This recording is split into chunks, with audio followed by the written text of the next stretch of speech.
This is Math 1710, Section 7.7, the basics of probability.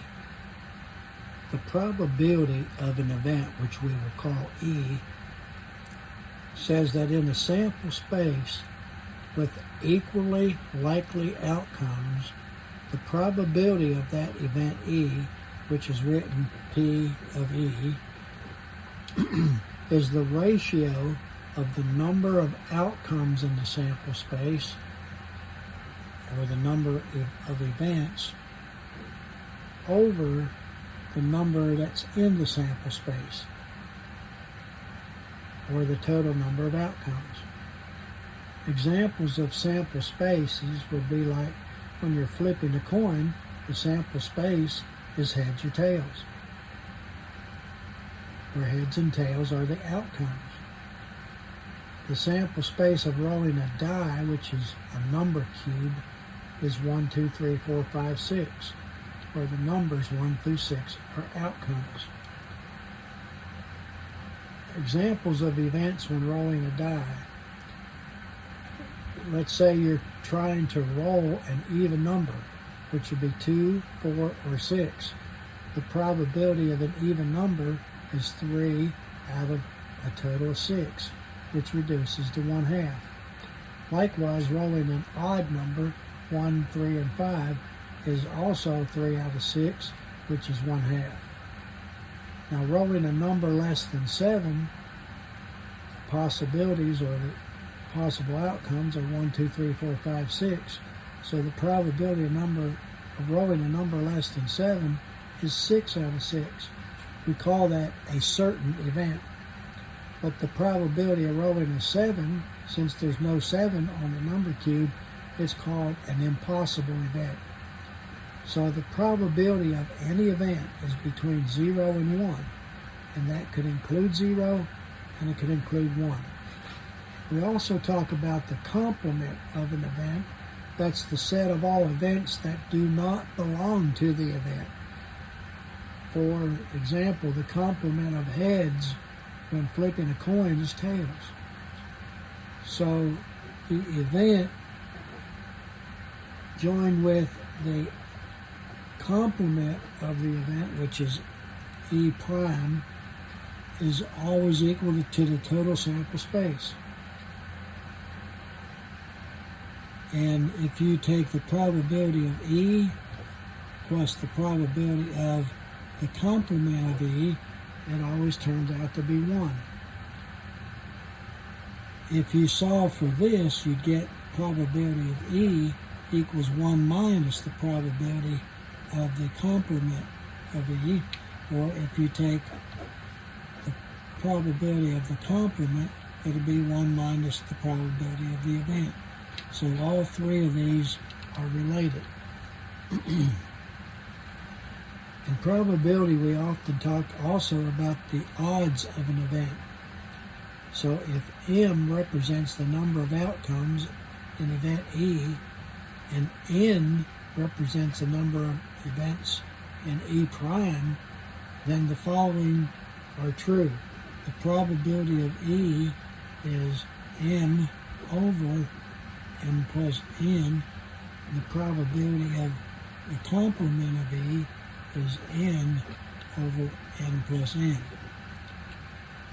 The odds in favor of an event, probability of E over the probability of E complement, is N over N.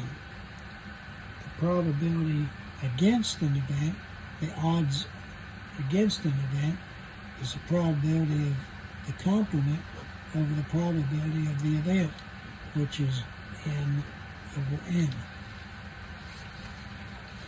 So let me do an example here.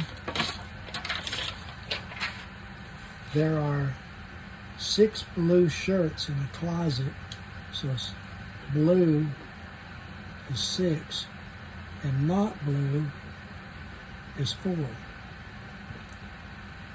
So we're going to find the odds in favor of selecting a blue shirt at random in the closet if the closet is dark inside.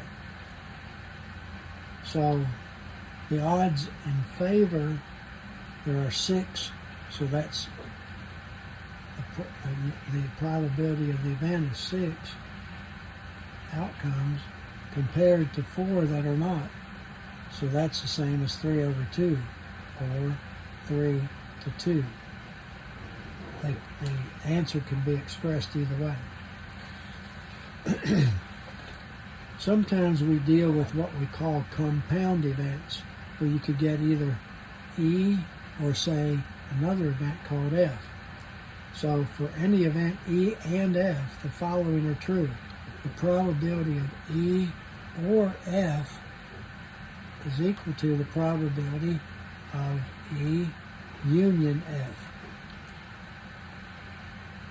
Or we can think of it as the probability of E or F as the probability of E plus the probability of F minus the probability of E intersection F.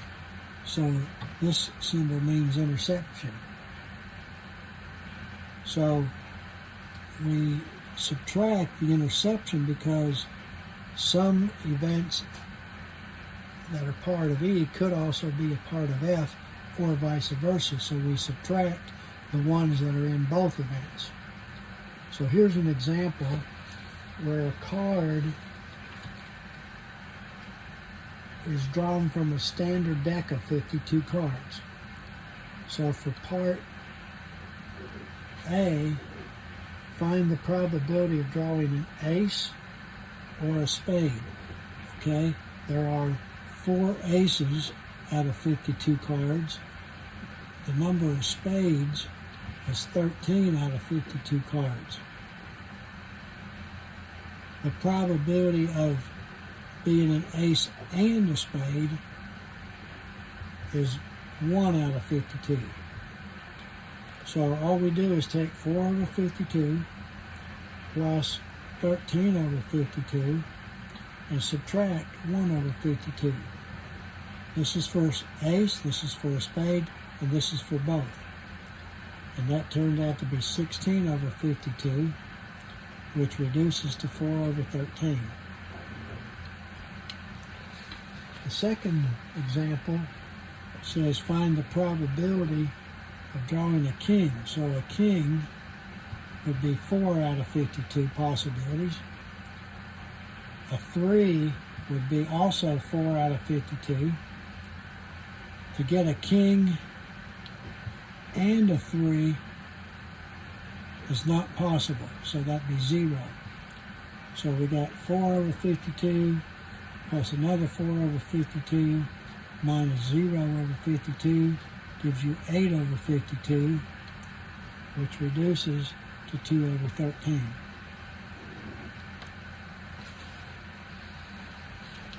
We're going to look now at where you roll 2 dice at once. You're going to find the probability of one dice is going to show a 2. You're going to roll 2 dice. This is part A. If you look at the chart in your notes, this will be helpful to you.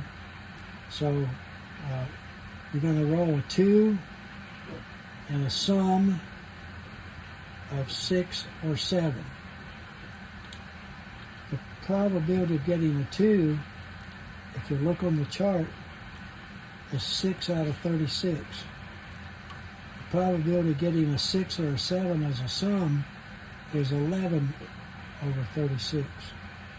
So if you take 6 over 36 plus 11 over 36 and subtract 2 over 36, you're going to get 15 over 36, which is 5 over 12. The 2 right here is where you could get a 2 or a sum of 6 or 7 both. So this does not reduce, so that's your final answer, 5 over 12.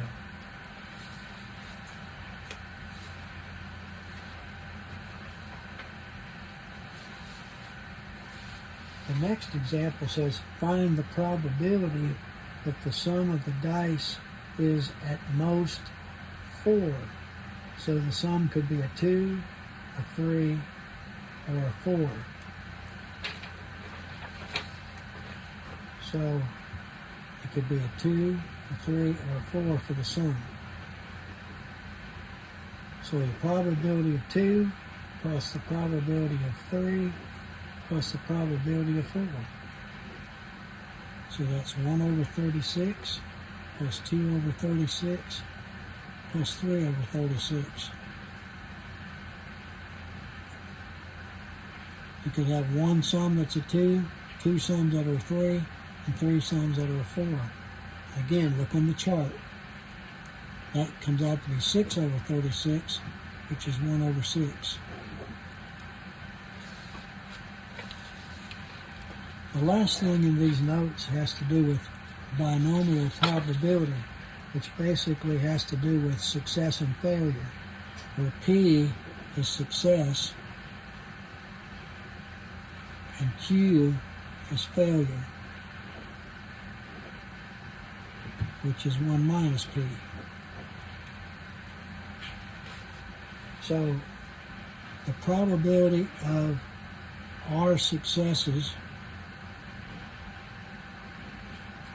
is going to be N over R, P of R, Q of N minus R. So the example that we have here is you're going to roll a die 10 times. The die is rolled 10 times. And you want to find out the probability of getting 4 threes.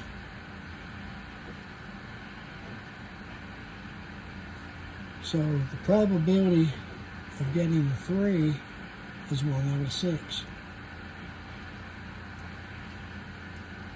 The failure to get a 3 is 1 minus 1/6, which is 5/6.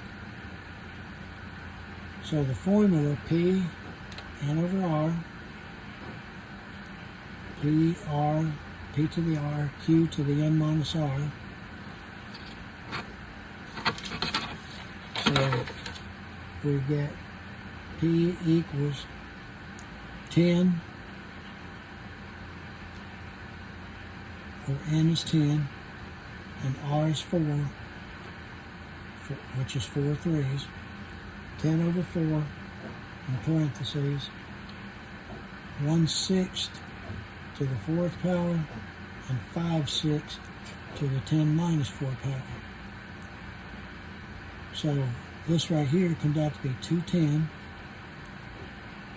1/6 to the 4th, and 5/6 to the 4th. And you can just put this in your calculator, and you'll get 0.054.